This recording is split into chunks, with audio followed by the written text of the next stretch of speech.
Quiero pedirle que abra su Biblia en el primer capítulo de Colosenses. Para aquellos de ustedes que están visitando, quiero decirle que aquí en Grace Church estamos comprometidos con estudiar las Escrituras, y eso significa que simplemente vamos de libro en libro. Hemos estado estudiando ya durante los 7 años que he estado aquí, a lo largo del Nuevo Testamento en el Día del Señor, y a lo largo del Antiguo Testamento en nuestros estudios a la mitad de la semana. Y nos encontramos en un libro muy importante llamado el libro de Colosenses. Este pequeño libro no es muy largo, solo tiene 4 capítulos.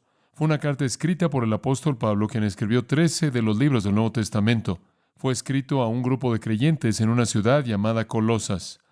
No una ciudad de importancia tremenda, no obstante una ciudad de algo de importancia, y en esa ciudad en particular se fundó una pequeña iglesia. El hombre responsable fue un hombre llamado Epafras, y aparentemente él fue el pastor inicial de esa congregación pequeña en esa ciudad, una ciudad que estuvo en un trío de ciudades, incluyendo la Odisea, Hierápolis, como también Colosas en el Valle Lico.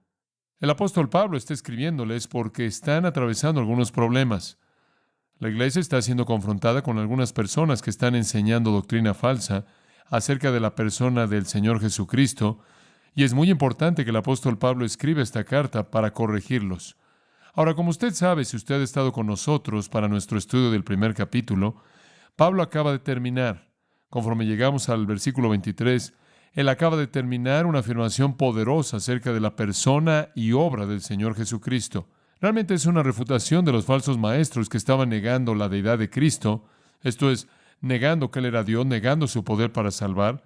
Ellos habían dicho que Cristo no era Dios, que simplemente era uno de muchos espíritus, igual a muchos otros espíritus, y que solo Él no podía reconciliar al hombre con Dios. Solo Él no podía llevar a los hombres a la comunión con Dios, y Pablo niega eso. Pablo dice que Cristo es mayor y está mucho más allá de cualquier otro ser creado. Él no es solo como cualquiera de los otros espíritus u otros ángeles u otros seres. Del versículo 15 del capítulo 1 hasta el versículo 19 del capítulo 1, es una afirmación acerca de quién es Jesucristo. Él dice que Él es la imagen del Dios invisible, el primogénito de toda creación, o el protótocos, el primordial de todos. Porque por Él fueron todas las cosas creadas en los cielos y en la tierra, visibles o invisibles, sean tronos o dominios o principados o potestades. Y claro que todas esas son designaciones de ángeles y diferentes rangos de ángeles. Todas las cosas fueron creadas por Él y para Él, y Él es antes de todas las cosas, y por Él todas las cosas subsisten. Él es la cabeza del cuerpo, la iglesia. Él es el principio o el protótocos de los muertos, el primordial que fue resucitado, para que en todas las cosas Él tenga la preeminencia, porque agradó al Padre que en Él habitara toda la plenitud de la deidad. Ahora, ya hay una gran afirmación acerca del hecho de que Jesucristo es Dios, de que Él es único, de que Él es de manera singular aquel a quien Dios ha ordenado para que gobierne el mundo y gobierne la iglesia y gobierne el universo. En segundo lugar, los herejes habían negado el poder de Jesucristo para salvar a los hombres. Y en el capítulo 1, versículos 20 al 23, Pablo dice que Cristo puede reconciliar a los hombres con Dios. En el versículo 21, y a vosotros también, que erais en otro tiempo extraños y enemigos en vuestra mente, haciendo malas obras, ahora os ha reconciliado. Y entonces en esta afirmación del versículo 15 al 23, Pablo está finalizando en términos simples la verdad acerca de Cristo. Él es Dios y Él tiene la capacidad de salvar. Esa es verdad grandiosa. Ahora observe que en el versículo 23 él termina con la palabra ministro. Pablo ha dicho que con respecto a esta verdad acerca de Cristo, de la cual él acaba de hablar, él fue hecho un ministro. El término ministro, entonces, da lugar a los pensamientos de Pablo para la siguiente sección, porque en los versículos 24 al 29 él describe su ministerio. Él dice, yo fui hecho un ministerio, y después él entra en una descripción de lo que ese ministerio involucra y que es un ministerio para proclamar al Señor Jesucristo. Frecuentemente, en las cartas de Pablo, y estoy seguro que usted lo ha visto de vez en cuando conforme lo hemos hecho en nuestros estudios, frecuentemente en sus cartas se detiene para explicar su ministerio. Frecuentemente Pablo dice, soy un apóstol, hago esto de esta manera, así es como opero, así es como funciono. Y él vuelve a presentar un punto muy fuerte y una y otra vez del estilo y tipo y enfoque de su ministerio. Lo hace por muchas razones. Lo hace por una razón y es defender su derecho de hablar por Dios. Él dice de vez en cuando, soy uno enviado de Dios. Al final del versículo 23, él dice, fui hecho ministro. Yo no escogí esto, yo fui hecho ministro. Y esto debe darle algo de credibilidad, algo de influencia al hablarles a ellos. Él lo dice entonces para defender su derecho de hablar por Dios o establecer su autoridad. Él también lo dice para expresar la maravilla que él tiene en su mente de que Dios lo llamó. Él estaría de acuerdo con lo que Isaías dijo cuando estuvo allá arriba y dijo que el Señor lo había llamado al ministerio y que él no entendió eso, pero fue algo acerca de lo cual él estaba extremadamente emocionado. Ahora sí es con Pablo. Él reitera continuamente la verdad de su ministerio porque es algo tan emocionante para él. Es más que tan solo una defensa, también es algo que es emocionante para él. Y él quiere que la gente lo oiga. No como un maestro autoestilizado, autodesignado, sin credenciales, como muchos de los que existían en el mundo, sino que él quiere que lo oigan como el vocero de Dios. Y entonces él repetidamente acredita su ministerio. Ahora recuerde que en la ciudad de Colosas, a la cual la carta fue escrita, hubieron falsos maestros atacando el Evangelio. Estaban atacando la verdad de Cristo. Y Pablo regresa contra esas personas y lo defiende. Y entonces él siente que debe acreditar su ministerio. Él debe afirmar su derecho de ser creído. Él debe decir, esto es lo que soy y esto es a lo que Dios me ha llamado a hacer. Oigan lo que digo. Él quiere que escuchen con confianza y entonces es importante para él hacer eso. En el capítulo 1, versículo 1, él dice, Pablo, apóstol de Jesucristo, por la voluntad de Dios. Y esa es una afirmación de que él es uno enviado de Dios. Y aquí él añade más fuerza a eso al detallar cuidadosamente sus ministerios para que entiendan por qué escribe como él escribe y así puedan estar más abiertos a creer lo que él dice. Ahora, conforme comienzo a ver este pasaje, en cierta manera me enfoqué en la afirmación al final del versículo 27, Cristo en vosotros, la esperanza de gloria. Y pensé, bueno, voy a construir el sermón en torno a ese tema. Y entonces tenía eso en mi mente y comencé a estudiar. Y varias horas de estudio pasaron y me di cuenta de que realmente ese no es el tema de lo que él está diciendo. Ese es un tema en lo que dice, pero no es el tema. El tema que él tiene en mente a lo largo de estos versículos simplemente es presentar una mirada detallada de su ministerio. Y lo que aprendí de este pasaje me pareció tan emocionante porque realmente usted tiene aquí 8 aspectos diferentes del ministerio del siervo de Dios. 8 aspectos diferentes que deben caracterizar la vida de cualquier persona que sirve al Señor Jesucristo, cualquier persona que es llamada a enseñar o predicar o ministrar dentro del marco del cristianismo. Hay 8. Ahora en esta noche vamos a ver 4 y la próxima semana vamos a ver el resto, las otras 4. Y cuando terminemos, tendrá un patrón hermoso del ministerio como Pablo lo ve. Es una porción tremenda de las Escrituras porque esto es lo que él hace cuidadosamente en estos versículos. Ahora, para comenzar, punto número 1, la fuente del ministerio. Conforme Pablo ve su ministerio, él quiere hablar de la fuente de él. Y usted lo ve en el versículo 23, cerrando la última porción, en el versículo 25 también. Observa al final del versículo 23 esa afirmación, del cual yo, Pablo, y lo cual en referencia al Evangelio, allá atrás a la mitad del versículo, el Evangelio que habéis oído, el cual se predica en toda la creación que está debajo del cielo, del cual yo, Pablo, fui hecho ministro. La palabra ministro no es un término elevado, es un término muy, muy bajo. Es la palabra diáconos, la cual significa siervo. Fui hecho un siervo. Ahora, ¿cómo es que Pablo fue hecho ministro? ¿Cómo es que él fue hecho un siervo? Regrese al capítulo 26 de Hechos y quiero mostrarle algo. Ahora, recuerde que Pablo nunca dijo ser un apóstol autoestilizado. Pablo nunca dijo haber descubierto un día su llamado, sentado ahí en su escritorio, pensando, bueno, podría ser un químico, o podría crear caballos, o podría ser un granjero, o podría construir edificios, o podría ser un ministro. Ahora, evaluemos las ventajas y desventajas y demás, veamos si me vuelvo un químico.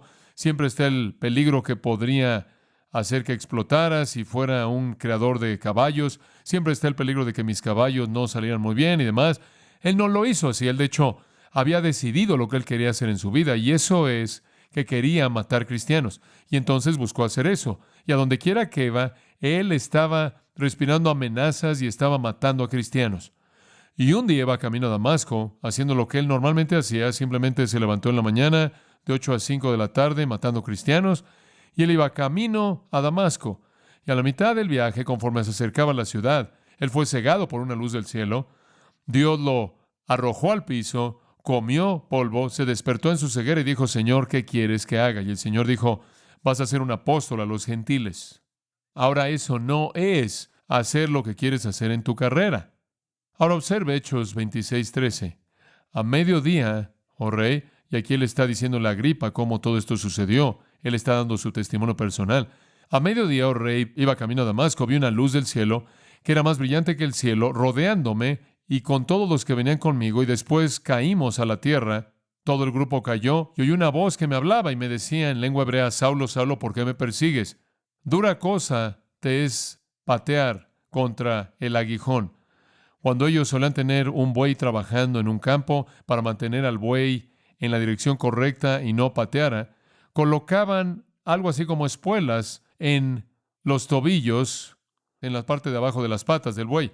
Y si el buey pateaba, era malo para él. Entonces el buey aprendía y no pateaba. Y el Señor le dice: es difícil que tú pelees contra esto, que me resistas, que patees en contra de mí. Y yo dije: ¿quién eres, Señor? Él reconoció que era el Señor, quiso un título más específico.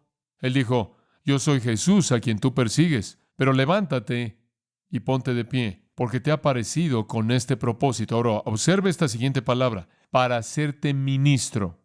Ahora, Pablo no escogió ser un ministro, él fue hecho un ministro y un testigo de las cosas que has visto, aquellas cosas en las que me apareceré a ti, librándote de tu pueblo, a los gentiles a quien ahora te envío. Pablo, te he escogido para ir a los gentiles, y ahora has sido hecho un ministro. Y quiero decirles algo, esa es una afirmación bastante fuerte, y me puedo identificar con eso, como ustedes saben. Eso es exactamente lo que el Señor me hizo. Me sacó de un auto que iba a 120 kilómetros por hora y me resbalé por todos lados. Desperté cuando todo se había acabado y habló a mi corazón y dijo: MacArthur, ahora estás en el ministerio. Y yo dije: muy bien, lo que tú digas. Tú vas a pelear así, entonces renuncio. Y eso es precisamente lo que pasó. Estuve 3 meses en cama para que esa decisión fuera asimilada por mi corazón. El Señor hace ministros. Sus ministros son aquellos que son llamados. Él lo ha hecho a lo largo del Antiguo Testamento, la historia de los profetas.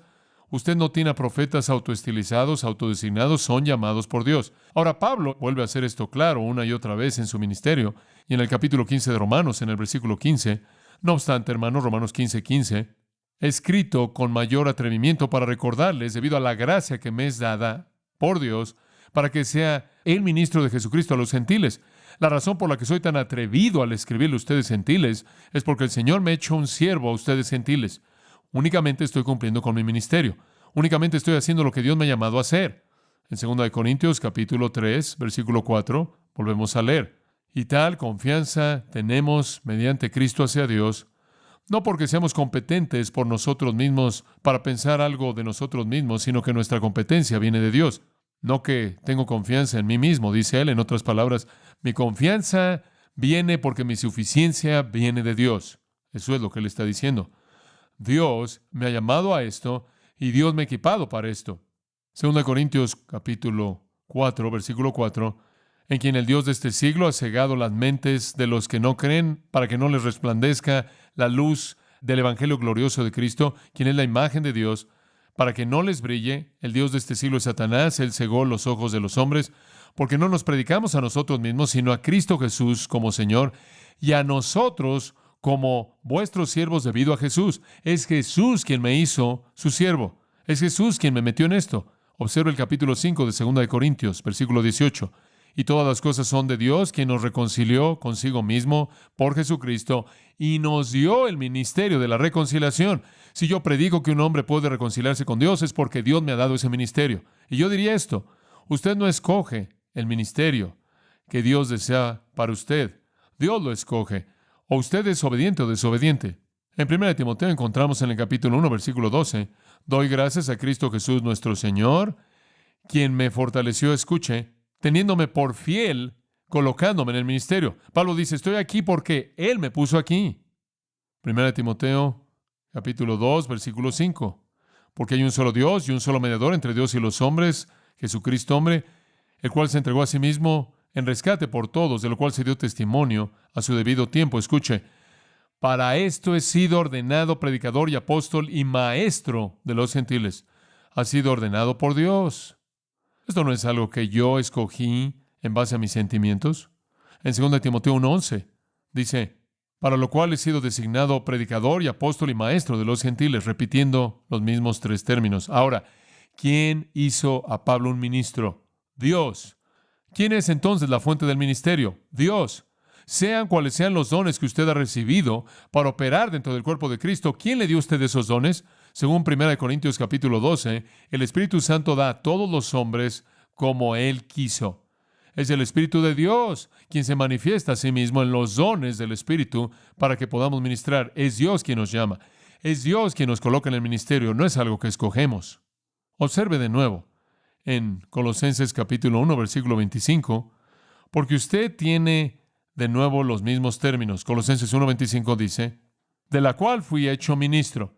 Aquí está de nuevo, de lo cual fui hecho ministro, según la administración de Dios que me fue dada para con vosotros, para que anuncie cumplidamente la palabra de Dios. Observe esto. Fui hecho ministro según la administración de Dios que me ha sido dada. Deténgase ahí. La palabra administración, oikanamios, noikos es ley, o gobierno, oikas es casa, significa gobernar una casa, significa ser un administrador de las posesiones de alguien más, significa gobernar en nombre del dueño, se refiere a alguien a quien se le ha dado gran responsabilidad. Dios es dueño de su iglesia, es su casa, su templo, y Dios dice, quiero designarte para que gobiernes en mi nombre, a mi iglesia. Sugiere que se le ha dado un gran patrimonio que administrar, esto es la palabra, lo hace, para lo cual he sido hecho siervo según la administración. O si usted quiere una buena palabra para esto, según la responsabilidad dada por Dios, o si quiere otra manera de decirlo, la responsabilidad dada por Dios que yo recibí. Es una responsabilidad divina, Pablo dice. Es el plan de Dios, es la iglesia de Dios, es el evangelio de Dios, es el Cristo de Dios, es el mensaje de Dios, es la verdad de Dios, es la palabra de Dios. Y él dice, mira Pablo, quiero que la administres. Estoy en el ministerio porque Dios me ha colocado ahí. Soy un administrador.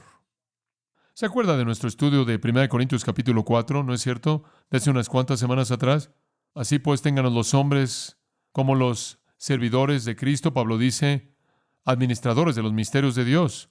Soy un administrador no es dueño de nada. Él administra algo para alguien más. El dueño de la casa tenía un administrador en esos días que administraba su casa entera. Y así era cuando usted tenía un patrimonio grande y entonces así el dueño podía ir a donde él quisiera ir. El administrador se encargaba de todo, empleo, sueldos, cuidar de la provisión en la casa, asegurarse de que todo se hacía, una responsabilidad muy grande. Entonces él dice, pero es necesario, 1 Corintios 4:2, que los administradores sean hallados, ¿qué? Fieles. Simplemente cumple con la tarea. Entonces Pablo dice, Dios me ha dado una tarea, Dios me ha dado una responsabilidad divina y tengo la obligación de cumplirla. Dios es la fuente de mi ministerio. En 1 Corintios 9, hace unas cuantas semanas atrás, estudiamos un par de versículos que le dan un buen entendimiento de esto. 1 Corintios 9:16. Porque aunque predique el Evangelio, no tengo nada de qué enorgullecerme, no tengo nada de qué jactarme, causarme que me gloríe, porque me es impuesta necesidad, y ay de mí si no predicar el Evangelio. ¿Se acuerda que hablamos de eso? Pablo dice, miren, no se me acerquen y digan, oh, Pablo, eres un ministro. Oh, Pablo, qué humano tan maravilloso, tan abnegado eres. Él le va a decir a usted, mira, yo iba camino a Damasco, haciendo lo que yo quería hacer, y me metieron en esto. No me des palmadas en la espalda, yo no lo pedí, y ahora es una situación en la que si no lo cumplo, estoy en muchos problemas. Entonces no me des palmadas en la espalda, no tuve nada que ver con eso. Probablemente mucha más responsabilidad de la que yo quisiera tener. Él dice en el versículo 17, si lo hago con disposición, entonces tendré una recompensa, pero es contra mi voluntad. Estrictamente es una responsabilidad que se me ha encomendado. Eso es todo. Es algo que se me dio y no lo pedí, pero estoy en muchos problemas y no lo cumplo, así que no me des palmadas en la espalda. Ora por mí. En Gálatas, capítulo 2, versículo 7, Pablo dice, por el contrario, cuando ellos vieron que el evangelio de la incircuncisión, el evangelio que va a los gentiles, me fue encomendado. Vamos a detenernos ahí. Eso es todo lo que queremos, esa frase. Él dice, el evangelio a los gentiles me fue encomendado. Yo no tuve alternativa? En Efesios capítulo 3, él dice, por esta causa yo, Pablo, prisionero de Jesucristo, por vosotros gentiles, si habéis oído de la administración o si habéis oído de la responsabilidad que Dios me ha dado, como por revelación Él me dio a conocer el misterio. Y después Él dijo en el versículo 7, de lo cual fui hecho ministro por su gracia. En otras palabras, deben saber que Dios me ha llamado y Dios me ha hecho un prisionero de Cristo. Estoy encadenado a Cristo, no puedo soltarme. Tengo esta responsabilidad tremenda de revelar la verdad que Dios me da, de administrar los misterios. Esas son las verdades de la palabra de Dios. Fui hecho un ministro. En Tito 1:7, un obispo debe ser irreprensible como administrador de Dios. Cualquier persona en el ministerio. Obispo significa un pastor, no lo que llamamos un obispo eclesiástico. El término simplemente tiene que ver con un pastor, un anciano. Es ser un administrador de Dios. Dios nos ha llamado a una responsabilidad tremenda. Y esa es la razón por la que, sin importar quién sea usted como cristiano, el Espíritu de Dios le ha dado a usted ciertos dones. Y si Él le ha dado a usted esos dones, Él lo ha llamado a ministrar esos dones y necesita hacer eso. Es una responsabilidad seria. Si usted posee un don del Espíritu, entonces usted posee algo que le pertenece a Dios. Y usted debe ministrar eso. Usted debe administrarlo a aquellos que están en necesidad de ello. 1 Pedro 4:10. Cada uno según el don que ha recibido, esto es todos nosotros, adminístrenlo como buenos administradores de la multiforme gracia de Dios. Todo cristiano ha recibido dones espirituales. Vamos a entrar a esto en el capítulo 12 de 1 Corintios en la mañana, pronto. Todo cristiano ha recibido dones. Si usted los tiene, entonces ministrelos. Como buen administrador, como un administrador, usted tiene ese don. No es de usted. Usted lo va a usar y administrarlo para la gloria de Dios. Si usted tiene un don de habla, entonces hable conforme a las palabras de Dios. Si usted tiene un don de servicio, entonces sirva conforme a la capacidad que Dios da, para que Dios sea glorificado. La fuente de todo el ministerio es Dios. Nosotros no escogemos eso. Y entonces, ¿qué estoy diciendo? Estoy diciendo que usted más vale que examine su propio corazón para ver a qué lo ha llamado Dios a hacer. Más vale que usted examine su propio corazón para ver cuáles son sus dones espirituales. Hay diversidad de dones, pero el mismo Espíritu. Diferencias de administración, pero el mismo Señor. Diversidades de operaciones, pero es el mismo Dios haciéndolo todo. Hay dones diferentes aquí, cada uno de ustedes es diferente, pero a usted se le ha dado una administración y es de Dios, y Él es la fuente de ese llamado y la fuente de ese don, y más vale que usted use eso, porque usted es un administrador de eso. Algún día, cuando usted enfrente a Jesucristo, el registro de su administración va a ser, ¿qué hizo usted con los dones que le fueron dados?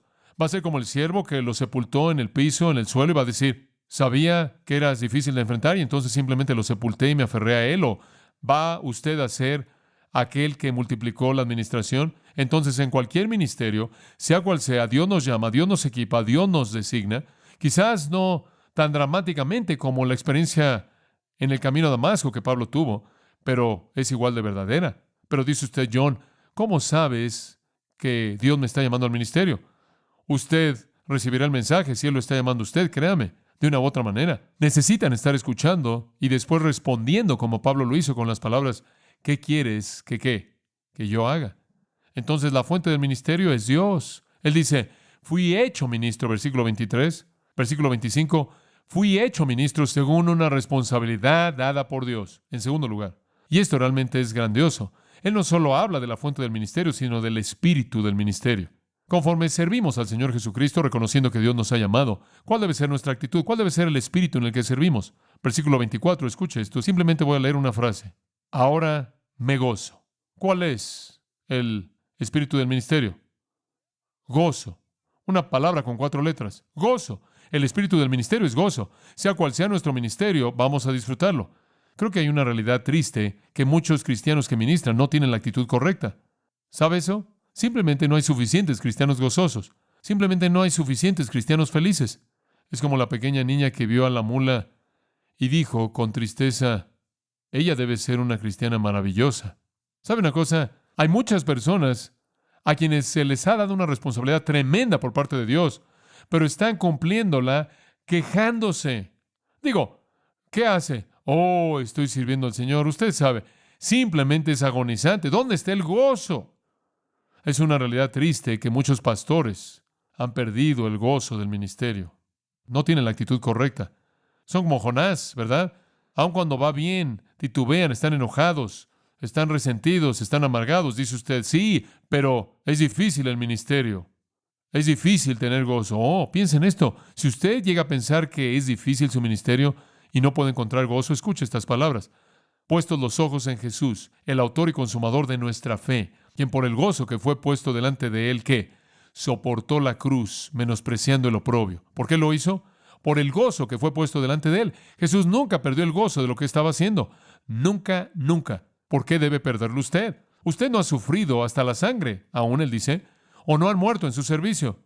Con frecuencia usted habla con alguien, inclusive con otro pastor, que le va a decir, oh, he perdido el gozo del ministerio. ¿Sabe lo que eso significa? Eso para mí no significa que tienen circunstancias malas. Eso significa que su relación con el Señor está mal. ¿Se da cuenta? Porque usted no pierde el gozo, a menos de que pierda al Señor. Y si usted pierde al Señor, ¿tengo que rehacer mi teología? ¿Se da cuenta? Hay gozo en el ministerio. ¿O es fácil desanimarse con las circunstancias? Pablo lo vivió. Él dijo, tengo tristeza continua y pesadumbre de corazón con respecto a mi pueblo Israel, pero él nunca perdió el gozo interno. Hablamos de esto. El elemento de gozo personal fue el espíritu de su ministerio. A donde quiera que él fue, él se estaba regocijando. Se da cuenta de que cuando él escribió a los filipenses, él estaba regocijándose y estaba en la cárcel. Y ahí estaba él cuando él escribió, estad siempre gozosos. Otra vez digo, regocijaos. Alguien probablemente estaba sentando ahí diciendo, este hombre está loco. ¿Por qué está tan feliz? No tenía nada que ver con las circunstancias. Él tenía una relación con el Dios vivo que era perpendicular y trascendía más allá de todas las circunstancias. Le dije hace unas semanas atrás que el gozo es la confianza profunda de que Dios está en control de mi vida y eso no cambia. De ahí viene el gozo. Cuando yo veo que alguien ha perdido el gozo, no me preocupo.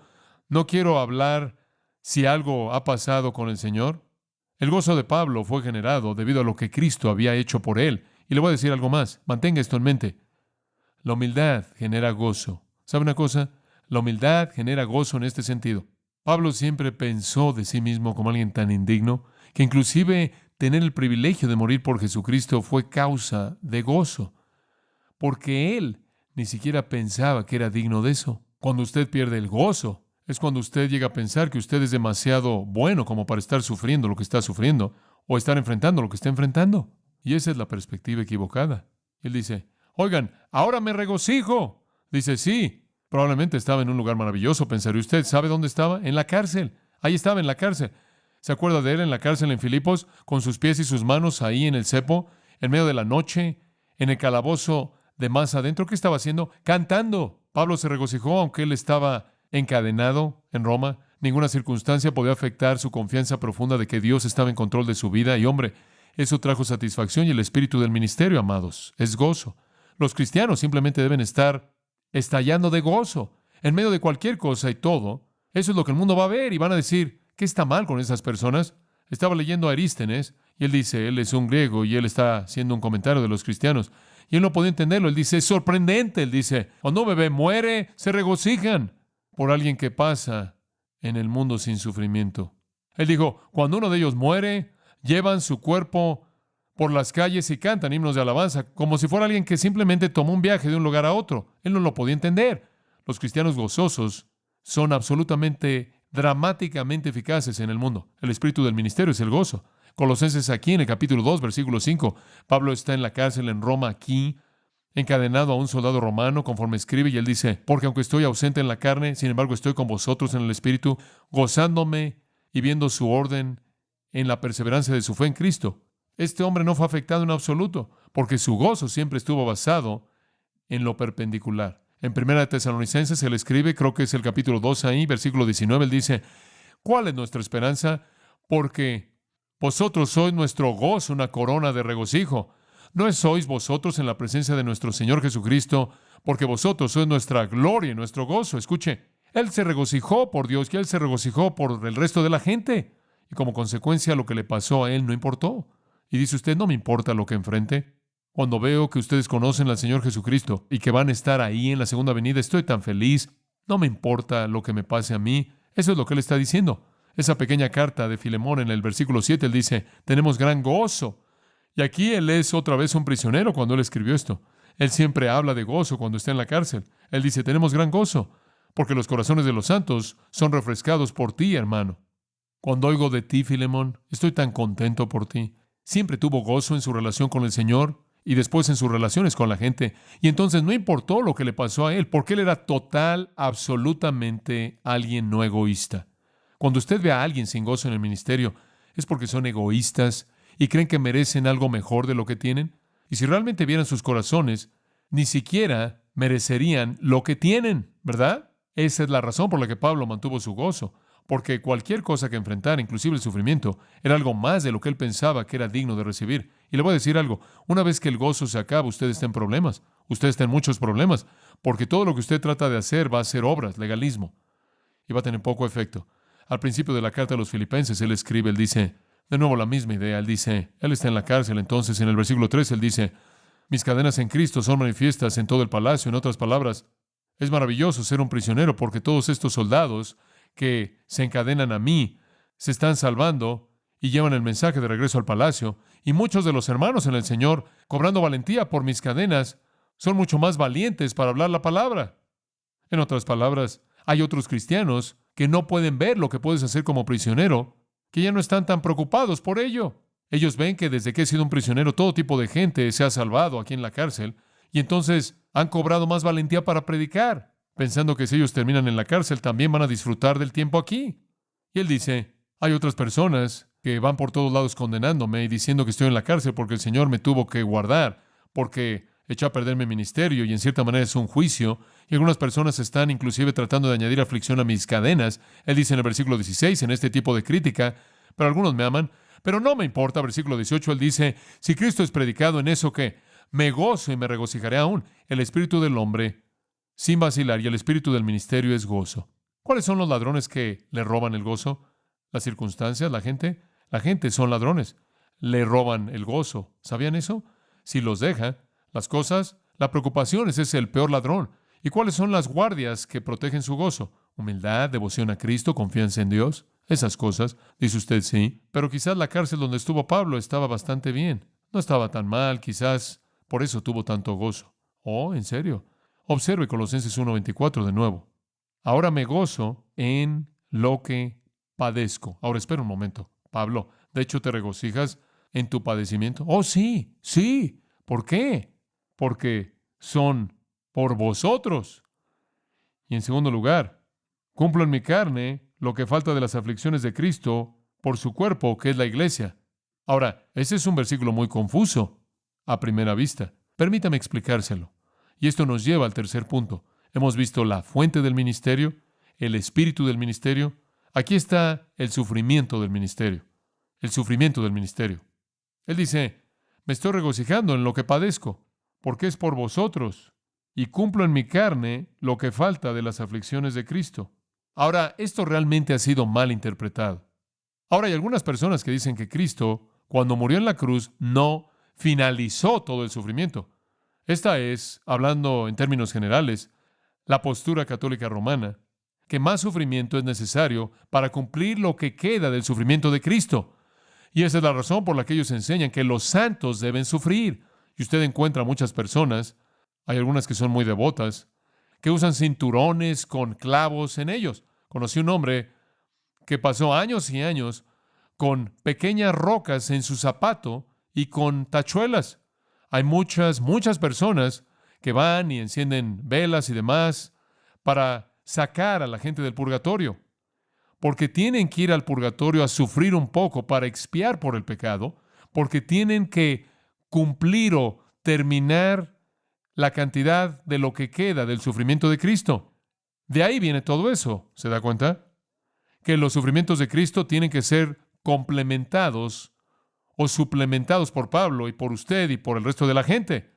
Ahora dice usted, ¿qué hay acerca de los que son súper buenos? Bueno, como puede ver, si son súper buenos en esta vida, según la teología católica, puede alcanzar suficiente mérito en esta vida como para ir directamente al cielo.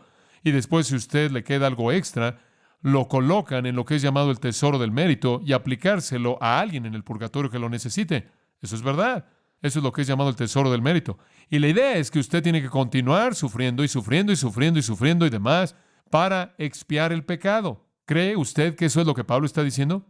¿Por qué? Ese sería un golpe fatal a lo que él acaba de decir. ¿Por qué él acaba de decir que Cristo, por la sangre de su cruz, mediante su muerte, nos ha presentado, versículo 22, mediante la muerte los presentó ¿qué? Santo e irreprensible, ¿qué? Y sin mancha, mediante su muerte. Entonces Pablo no va a contradecir todo lo que él acaba de decir.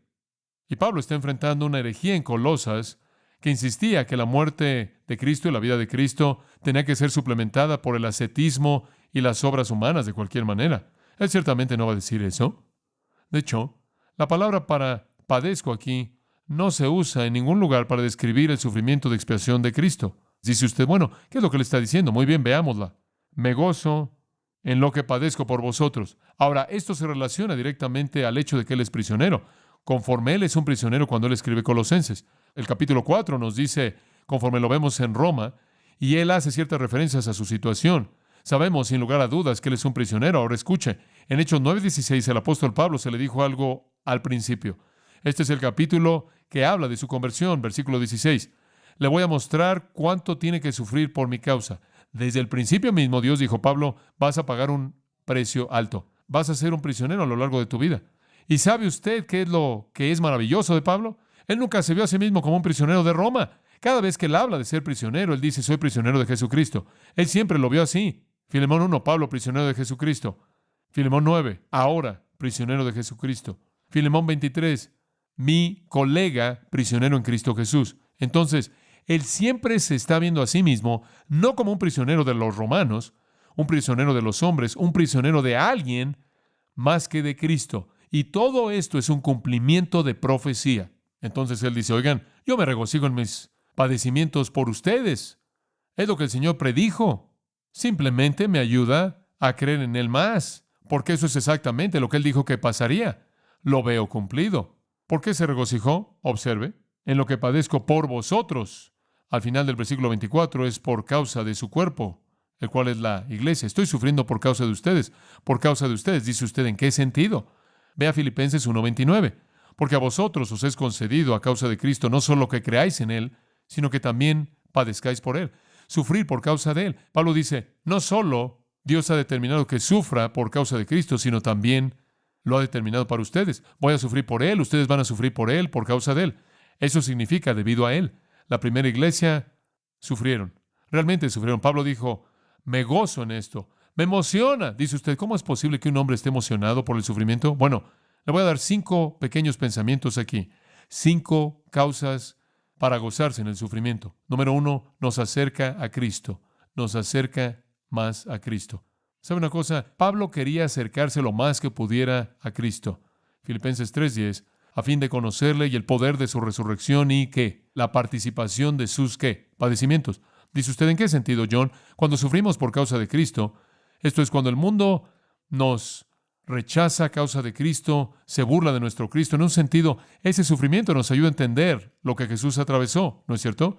Porque en Juan 15:16 Jesús dice, si me aborrecieron a mí, los van a aborrecer ustedes. Si yo sufrí, ustedes van a sufrir. Y en 2 Timoteo 3:12, todos los que quieran vivir piadosamente en Cristo Jesús padecerán persecución.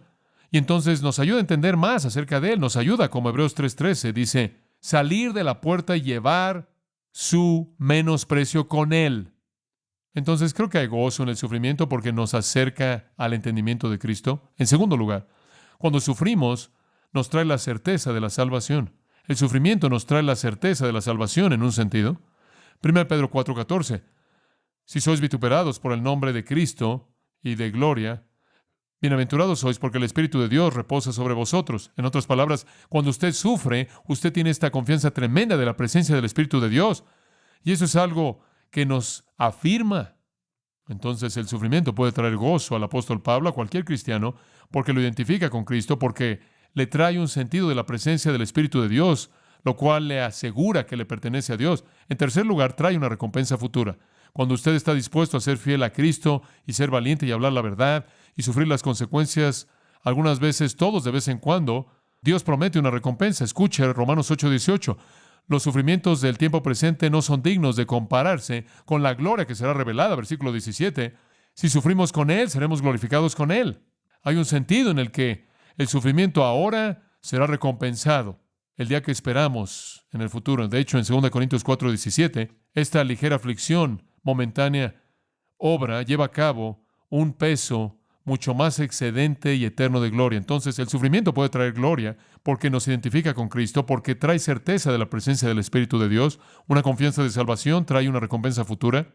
En cuarto lugar, resulta en la salvación de otros. Resulta en la salvación de otros. Puedo acordarme cuando escribí el libro La voluntad de Dios no está perdida. El tiempo de la vez cuando prediqué y sufrí, creo que en el punto de quizás uno de los tiempos más difíciles de persecución en mi vida. Y a través de eso hubo gente que fue redimida. En Filipenses 2:17, él dice, si soy ofrecido como un sacrificio por vuestra fe, me gozo y regocijo. En otras palabras, si ofrezco mi vida y ustedes se salvan, eso es gozo. Hay un precio que pagar, él dice, pero está bien. Los resultados valen la pena. Entonces podemos regocijarnos en el sufrimiento porque nos acerca a Cristo, trae certeza de salvación, trae una recompensa futura y resulta en la salvación para otros. Y creo, un quinto, simplemente tengo que incluir esto, lleva a una frustración terrible por parte de Satanás, porque él está tratando de hacer lo que puede por estorbarnos, junto con sus buenos resultados. Ataca el reino de las tinieblas. En Hechos 9:16 él dice, ¿cuántas cosas sufrirás por causa de su nombre? Llegará a su gloria, rebotará para la gloria de Cristo. Ahora, habiendo dicho esas 5 cosas, Colosenses 1:24 añade otra razón. Y esto nos lleva de regreso al texto. Él dice, no solo me gozo en lo que padezco, porque me acerca a Cristo, a partir de otros pasajes vimos eso, me trae certeza de salvación, trae una recompensa futura, resulta en la salvación de otros, frustra a Satanás, pero me estoy gozando porque cumple en mi carne lo que falta de las aflicciones de Cristo. Lo que él quiere decir es esto, miren, estoy recibiendo en mi cuerpo lo que busca hacer para Cristo. Esto no significa que no hay nada que le falte a la expiación, no significa que de alguna manera menosprecia el valor de la muerte de Cristo. Significa esto, los enemigos de Cristo nunca estuvieron satisfechos con lo que le hicieron a Jesús. ¿Sabe eso? Odiaron a Jesús con un odio insaciable. Querían añadir al sufrimiento de él. Y tan pronto como Jesús ascendió de regreso al cielo y ya no estuvo aquí más, el mundo lo odió tanto. ¿Y a quién atacó el mundo? A la iglesia, ¿no es cierto? Comenzaron a perseguir a la iglesia y perseguir a la iglesia y perseguir a la iglesia. ¿Y por qué estaban atacando a la iglesia y quemando a la iglesia en la estaca y arrojando a la iglesia a los leones? ¿Por qué? ¿Porque odiaban a esas personas como individuos? No, fue porque estaban en lugar de Cristo y debido a que Cristo ya no estaba, atacaron a la gente que estaba en lugar de Él. Eso es lo que esto significa. Pablo está diciendo, miren, el mundo ya no está persiguiendo a Cristo, pero debido a que Él no está aquí, lo que falta en lo que quieren hacerle a Él, yo lo estoy recibiendo en mi cuerpo y estoy en su lugar, quien estuvo en mi lugar. Y eso es causa de gozo. Recibir los golpes que tenían la intención de afectarlo a Él, que eran para Él, pero yo los recibo, me hace feliz. Si Jesucristo pudo colgar de la cruz y tomar mi pecado y el castigo que yo merezco, creo que puedo recibir unos cuantos golpes por causa de Él. Eso es lo que Él está diciendo. Y como puede ver, en ese sentido, todos los cristianos están en lugar de Él. Conforme los enemigos de Cristo atacan a Cristo, nos atacan a nosotros. Y lo que falta en sus mentes en la aflicción que Cristo merece, nos la dan a nosotros. Y con gozo debemos decir, si puedo recibir un golpe por Jesús, quien recibió todos los golpes por mí, eso es causa de gozo. Como puede ver en Hechos 9, Jesús le dijo a Pablo, conforme él estaba en el camino a Damasco, leímos en el 26:12, él dijo, Saulo, Saulo, ¿por qué persigues a los cristianos? ¿Es eso lo que él dijo? ¿Qué dijo él? ¿Por qué? ¿Qué? Me persigues. Como puede ver, cuando Saulo mató a los cristianos, ¿a quién realmente estaba atacando? A Cristo. Pero debido a que Él no está aquí, Pablo dice, cuando se lo hacen ahora a Él, yo recibo los golpes. Yo cumplo en mi carne las aflicciones que el mundo busca traerle a Cristo. En 2 Corintios 1:5, Pablo dice, porque así como los sufrimientos de Cristo abundan en nosotros, los sufrimientos en Cristo abundan en nosotros. ¡Qué gran afirmación! El mundo nos persigue, llevamos su sufrimiento. Y él habla de esto en tantos lugares. Él dice en Gálatas 6:17, afirmación hermosa, llevo en mi cuerpo las marcas del Señor Jesús. Los golpes que he recibido han sido recibidos porque el mundo no puede atacarlo a él. Pablo dice, todo esto por vosotros, por la iglesia, todo esto para ganarlos a Cristo, todo esto para madurarlos en Cristo, todo por ustedes. ¿Ustedes son el objetivo en esto? Yo pago un precio para ganar gente a Cristo. Yo pago un precio para edificar la iglesia. Me apedrean, me golpean. En 2 Corintios 11:23, él dice lo que ha sufrido en azotes sin número. Esto es, lo flagelaron. en cárceles más, en peligros de muerte muchas veces. De los judíos, 5 veces he recibido 40 azotes menos uno, eso es 39. 3 veces he sido azotado con varas, una vez apedreado, 3 veces he padecido naufragio, una noche y un día he estado como náufrago en alta mar, en caminos muchas veces, en peligros de ríos, peligros de ladrones, peligros de los de mi nación, peligros de los gentiles, peligros en la ciudad, peligros en el desierto, peligros en el mar, peligros entre falsos hermanos, en trabajos y fatiga, en muchos desvelos, en hambre y sed, en muchos ayunos, en frío y en desnudez. Él hizo todo esto por causa de la iglesia, y en todo este tiempo Él ministró, trabajando para ganarse la vida. A pesar de todo eso, Él no solo se ganó la vida, sino la vida de aquellos que viajaron con Él, y hizo todo eso por causa de la iglesia. Y Él dice, estoy dispuesto a hacer un sacrificio en Hechos 20:22. Y ahora Él dice, estoy ligado, voy a Jerusalén, y no sé lo que me va a pasar, fuera de que el Espíritu Santo me dice en toda ciudad que cadenas de aflicción me esperan. Yo sé que cuando llegue a Jerusalén voy a enfrentarlo, pero ninguna de estas cosas me mueven, ni estimo mi vida como algo de valor para mí mismo, con tal que acabe mi carrera ¿con qué? Con gozo. No voy a dejar que mi espíritu cambie debido a que el espíritu del ministerio es gozo. Voy a terminar esto con gozo, el cual recibí del Señor Jesús para dar testimonio del Evangelio, de la gracia de Dios, y no me importa lo que alguien haga, no va a cambiar, voy a sufrir cualquier cosa por causa de la iglesia, estoy dispuesto a edificar la iglesia a costa de lo que sea, inclusive a costa de mi propia vida. Y un día fue verdad, un hacha descendió en el sol y separó su cabeza de su cuerpo. Él dice, soporto, 2 Timoteo 2:10, todo lo soporto por causa de los escogidos, para que ellos puedan obtener la salvación que es en Cristo Jesús. Voy a hacer lo que sea porque la gente se salve. Voy a hacer lo que sea para que crezcan. Voy a ir a cualquier lugar. Haré lo que tenga que hacerse y diré lo que tenga que decirse. Al confrontar a los perdidos y al edificar al cuerpo, Él sufrió. Pero después de todo, Él le dijo a los ancianos efesios en Hechos 20:28, mirad por vosotros y por todo este rebaño que el Señor ha comprado ¿con qué? Con su propia sangre. Y Pablo siempre pensó que si el Señor derramó su propia sangre por la iglesia, Pablo podía derramar un poco de la suya por ellos también. Entonces él dice, no solo soy un siervo del Señor, soy un siervo de la iglesia también, y sufriré. Él lloró. ¿Sabía usted que dice en Hechos 20 que él lloró? ¿Que él lloró por su ministerio? Lágrimas. Él les amonestó noche y día hasta las lágrimas. Él sufrió internamente como también externamente, no solo persecución, sino ansiedad interna por la iglesia. ¿Cuál es la fuente del ministerio? Dios. ¿Cuál es el espíritu del ministerio? Gozo. ¿Cuál es el sufrimiento del ministerio? Es la disposición a salir y aceptar los golpes del mundo que tienen la intención de dañar a Cristo y regocijarse en que usted inclusive es contado digno de ello. En cuarto lugar, y lo último de lo que vamos a hablar, Pablo presenta el espectro del ministerio. Esto es hermoso. Al final del versículo 25, para que anuncie cumplidamente la palabra de Dios. Es una afirmación fantástica. El espectro del ministerio, para que anuncie cumplidamente la palabra de Dios, o para darle un espectro completo a la palabra de Dios. Pablo simplemente está diciendo, simplemente quiero hacer lo que Él me llamó a hacer. Lo que Dios me ha dado que yo haga, lo quiero hacer. Y entonces me gozaré, porque ese es el espíritu correcto. Sufriré, porque eso tiene que pasar al cumplir el espectro del ministerio. Pablo quería cumplirlo. Le acabo de leer Hechos 20, en donde dice, ninguna de estas cosas me mueven, porque no estimo mi vida como de valor para mí mismo. Solo quiero terminar el ministerio que Dios me ha dado. Eso es todo, solo quiero terminarlo. Eso es lo único que él tenía en su mente, terminar el ministerio. ¿Y quieres saber algo? Lo hizo. Y el ministerio de ese hombre toca al mundo. ¿Sabe que todavía está tocando al mundo en este momento mediante las cartas que él escribió? Solo quiero terminar el ministerio. Solo quiero hacer lo que Él me llamó a hacer, cumplir su palabra. ¿Qué significa eso? Cumplir la palabra de Dios. Creo que primordialmente significa la palabra de Dios directamente a Él, al llamarlo al ministerio. De manera secundaria significa cumplir todo lo que la revelación de Dios es, enseñarla toda.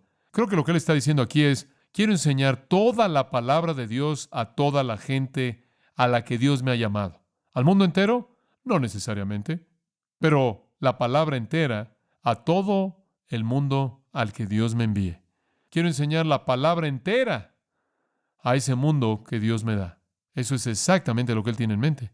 Ahora, al final de su vida, en 2 Timoteo 4, versículo 2, y en adelante, en cierta manera habla de eso, y cuando se acaba, Él está a punto de morir. Versículo 7, Él dice, he peleado la buena batalla, Me encanta.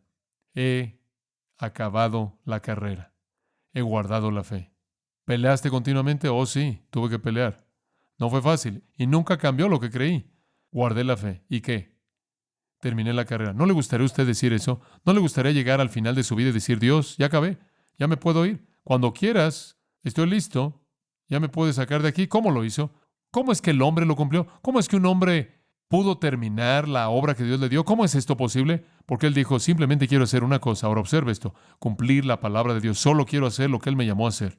Entregar la palabra entera a la gente que él me ha llamado a alcanzar. Quiero decir algo que es muy importante aquí. Quiero que entienda esto. Algunos ministros, y realmente veo esto, se exceden en este punto. Y también nosotros como cristianos creen que tienen que ganar al mundo entero. Tenemos que alcanzar a todos. Quieren estar por todos lados. ¿Y sabe lo que sucede? Su ministerio está por todos lados y es así de profundo. No hace mucho. Piénselo. El apóstol Pablo afectó al mundo y todavía está afectando al mundo. El hombre solo tomó 3 viajes misioneros. Es correcto, 3. ¿Sabe que esos 3 viajes misioneros fueron a los mismos lugares? Un área pequeña del Mediterráneo. Un área pequeña. La primera vez, la segunda vez, avanzó un poco más. Mismo terreno, un pequeño paso más. La tercera vez, mismo terreno, un poquito más allá. Él simplemente dijo, me gustaría llegar a Roma. Y él llegó ahí como prisionero a cargo del gobierno romano. Eso es todo. Así de lejos llegó. Simplemente 3 viajes pequeños. Sin embargo, el hombre afectó al mundo entero. ¿Cómo hizo él eso? Piensa en Jesús. ¿Se da cuenta de que Jesús nunca se fue? Jesús nunca se subió a un barco y se fue a algún lugar. Él se quedó ahí en el área de Israel. Galilea, Jerusalén, eso es todo. ¿Cree usted que él tuvo un sentido de ganar al mundo? Más vale que lo crea, pero él nunca se fue de donde estaba. Dice usted, pero ¿cómo pudo él alcanzar al mundo si nunca se fue de donde estaba? Porque él sabía cómo. David McKenna dice, los mesías autoestilizados son megalomaníacos. Su sentido de misión no tiene límites. Quedan cortos de conquistar al mundo y conquistarlo ahora. Ante la más pequeña señal de que sus esfuerzos están siendo frustrados, normalmente responden con enojo y locura. Como puede ver, Jesús tuvo una economía tremenda de esfuerzo. Él supo cómo hacer lo que él quiso hacer en límites. Ahora, permítame decirle esto porque creo que es muy importante. Y necesito oír esto, necesito recordar esto. Jesús limitó su ministerio. Porque no es qué tan amplio es, sino qué tan profundo es. Dios dice, tú encárgate de la profundidad, yo me encargaré de la amplitud. Observe los límites que Jesús colocó en su ministerio. Límite número 1, él dice, solo haré lo que el Padre me muestra hacer. Límite número 1 en cualquier ministerio, la voluntad de Dios, ¿verdad? La voluntad de Dios. Y le voy a decir que hay todo tipo de personas que están soñando en todo tipo de cosas fantásticas y están corriendo por todos lados haciéndolas, y Dios no tiene nada que ver con eso. Y en lugar de pasar su tiempo haciendo lo que Dios quiere que hagan y para lo que Dios los dotó que hicieran, andan por todos lados y normalmente lo que quieren hacer normalmente es una megalomania. Normalmente es un problema de ego cuando se estira demasiado.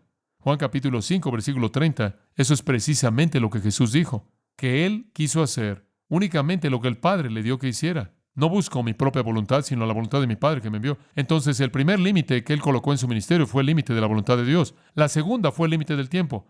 Él tuvo un tiempo límite. ¿Cuántas veces ha leído en el Evangelio de Juan? Su hora no había llegado aún. Él tuvo un sentido del tiempo, de que hubieron ciertas cosas que tenían que hacerse en ciertos momentos, y hasta que fue el tiempo correcto y el tiempo del Padre y la voluntad del Padre, Él no las hizo. Eso colocó límites en su ministerio en términos de la voluntad de Dios y en términos de tiempo. Y le voy a decir una cosa, cuando lo hizo, cuando fue el tiempo correcto, fue algo emocionante, ¿no es cierto? Hombre, cuando Él finalmente dijo, ha llegado mi hora. Hombre, fue emocionante. El tercer límite que Él colocó en su ministerio, que veo en la Biblia, es el objetivo de su ministerio.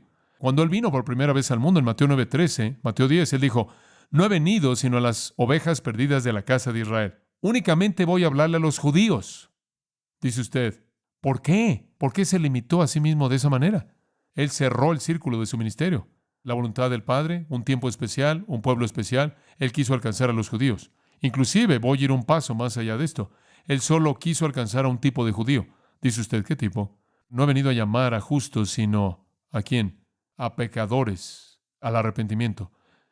Él no quería a los hipócritas superreligiosos, Él quería a los que reconocieron su pecado. De nuevo, el espectro de su ministerio es limitado aún más. Otra cosa que limitó su ministerio, no solo la voluntad del Padre, el tiempo, gente en particular, sino el tema. A lo largo del ministerio de Jesús, la gente trató de presionarlo para que hiciera afirmaciones políticas. ¿Qué crees acerca de César? ¿Y qué dijo?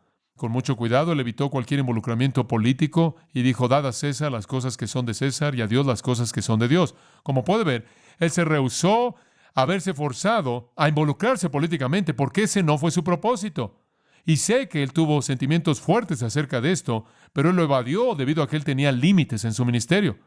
¿Sabe algo más? Él se limitó a sí mismo en la gente que él discipuló. Marcos capítulo 5, él sanó a un maníaco, y después que él curó a un maníaco, el maníaco cayó a sus pies y se aferró a él y estaba vestido y en su juicio cabal, y él dijo: quiero ir contigo. Y Jesús le dijo: ¿qué? No, tú te quedas aquí, regresa a tu propia gente. ¿Por qué no se lo llevó? Como puede ver, los megalomaníacos, los locos, necesitan muchos discípulos. Como puede ver, porque necesitan arrastrarlos por todos lados para mostrarlos. Jesús, él sabía cuántos podía manejar, él conoció a muchos y eso es todo lo que él quiso. Él siguió limitando y limitando, y los límites en su ministerio son asombrosos. Sin embargo, Jesucristo afectó al mundo. El apóstol Pablo dice en Romanos capítulo 15, yo también tengo límites. Él dice: no me atrevo a hablar de ninguna de esas cosas que Cristo no ha hecho en mí. Mi límite es que solo hablo de lo que Dios ha hecho en mi vida, no es teoría. Y le voy a decir algo más, versículo 20. Me he esforzado por predicar el Evangelio no en donde Cristo fue nombrado. Tengo otro límite. Solo voy a lugares que son lugares nuevos para el Evangelio. Escuche, los hombres que afectan al mundo colocan límites en su ministerio que les permiten hacerlo con profundidad. Pablo regresa a las mismas personas 3 veces. Jesús trabaja con los mismos 12 hombres 3 años. Y en últimas afecta al mundo. Apréndalo. Hay un espectro en el ministerio. El espectro que usted va a tener en su ministerio no se relaciona con qué tan rápido viaja, sino se relaciona con qué tan profundo trabaja usted. Usted preocúpese por la profundidad y Dios lo esparcirá. Y yo puedo darle un testimonio personal de eso. Yo estoy absolutamente asombrado por el ministerio que Grace Community Church tiene por todo el mundo. Conforme la gente viaja de aquí y se llevan cintas y materiales, conforme aprenden de los maestros y esparcen el mensaje. Recibimos correos de todo el mundo. Sin embargo, tenemos este ministerio aquí. Entre más profundo va esto, mayor será su amplitud. Escuche, ¿qué significa dar espectro completo al ministerio? ¿Qué significa cumplir la palabra de Dios para su vida? Significa esto: obedecer la voluntad de Dios en el tiempo de Dios, hacer lo que Dios lo ha llamado a usted a hacer, enseñar la palabra entera a aquellos a quien Dios le ha dado a usted para que lo haga y dejar que Él se preocupe por extenderlo. Si tan solo pudiera hacer eso, estaría satisfecho. Entonces Pablo presenta su ministerio. La fuente es Dios, el Espíritu es gozo. El sufrimiento, bueno, eso es a favor de Cristo y por causa de la iglesia. Y el espectro es el mundo entero, al mundo a quien Dios me ha llamado a servir. Y después, por su Espíritu, extenderlo al mundo que va más allá de eso. Le voy a decir una cosa. Esas son únicamente 4 de las características del ministerio. Tenemos 4 más. Pero si aquellos que son de Dios estuvieran comprometidas con esas 4, ¿qué cosa tan revolucionaria la iglesia se volvería? Oremos. Gracias, Padre nuestro, en esta noche por un buen tiempo de comunión. Simplemente es emocionante estar juntos. Quiero agradecerte por el don que me has dado y el ministerio, enseñarle a estas personas amadas, preciadas. Gracias por cada persona aquí en esta noche, cada una de ellas especialmente hechas objeto de tu amor, al que tú quieres traer a ti para que conozcan la plenitud de vida. Te doy gracias por su fidelidad, por el hecho de que regresan semana tras semana para oír y aprender y compartir y adorar y tener comunión. Cuánto me has enriquecido, cuánto gozo tengo debido a ti, debido a ellos. Oro porque nunca esté demasiado preocupado por mí. Oro que tú nos enseñes, que tú eres el que nos coloca en el ministerio y que tú eres el que nos equipa. Y la única respuesta que podemos tener en cualquier servicio que realicemos, sin importar cuáles sean las circunstancias, es gozarnos, porque lo que enfrentemos es más de lo que merecemos, aun si es sufrir por causa tuya. Qué gozo tan dulce es este. Ayúdanos a darnos cuenta de que nos has dicho que simplemente debemos llenar el vaso que nos has dado y hacerlo bien y correctamente. Y después tú lo pasarás a otras personas para que el mundo lo beba. Ayúdanos a ser siervos obedientes, a que hablemos las palabras de Dios y a ministrar en la capacidad que tú has dado. En el nombre de Jesús. Amén.